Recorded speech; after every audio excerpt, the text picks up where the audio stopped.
I'm prepping to go to Reno for a work conference, and I thought I would bring you guys along.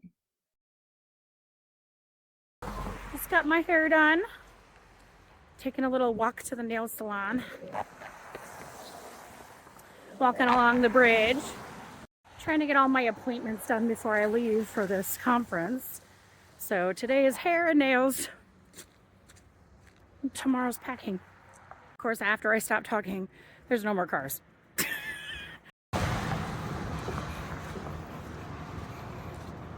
Everything's melting. A week ago, this sidewalk was covered. It really is amazing the difference in this town between summer and winter. Winter here is so peaceful.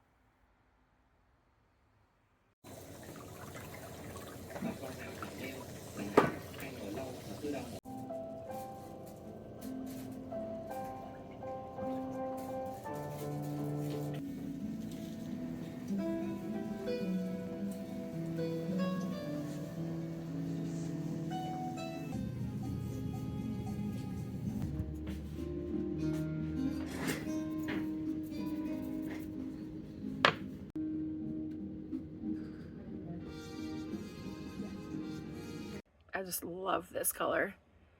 It's like a plum metallic. Just loving it. All ready to go to the conference.